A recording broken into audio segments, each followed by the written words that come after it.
Hello കൂട്ടുകാരെ, എല്ലാവർക്കും സുഖമാണോ? ഇന്ന് ഞാനിവിടെ തയ്യാറാക്കാൻ പോകുന്നത് കുടംപുളി ഇട്ട് വെച്ച മീൻകറിയാണ്. അതിനാവശ്യമുള്ള മീനാണ് എടുത്തു വെച്ചേക്കണത്.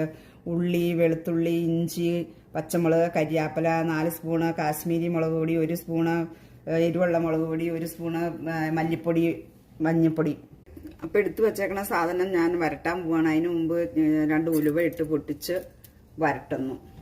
അപ്പോൾ വരണ്ട് കഴിഞ്ഞ് വരട്ടയിലേക്ക് നമുക്ക് പൊടിയിടാം. വരണ്ടത് റെഡി ആയിട്ടുണ്ട്. അപ്പോൾ പുളി ഒഴിക്കാൻ നമുക്ക് ആവശ്യമായിട്ടുള്ള വെള്ളവും ഉപ്പും എല്ലാം ചേർത്തിട്ടുണ്ട്. അപ്പോൾ മീൻ നമുക്ക് ഇടാം. നമ്മുടെ മീൻകറി റെഡി ആയിട്ടുണ്ട്. ലാസ്റ്റ് നമ്മൾ ഇച്ചിരി വെളിച്ചെണ്ണ ഒഴിക്കുന്നു. കരിയാപ്പല 2 തണ്ട് ഇട്ടു. അപ്പോൾ കൂട്ടുകാരെ, എല്ലാവരും മീൻകറി ഒന്ന് ട്രൈ ചെയ്ത് നോക്കണം. അപ്പോൾ ഞങ്ങൾ കപ്പയും മീൻകറിയും കഴിക്കാൻ പോവുകയാണ്. നല്ല മീൻകറിയാണ്. അപ്പോൾ നമുക്ക് അടുത്ത വീഡിയോ കാണാം. വീഡിയോ ഇഷ്ടമായാൽ എല്ലാവരും ഷെയർ ചെയ്യണേ.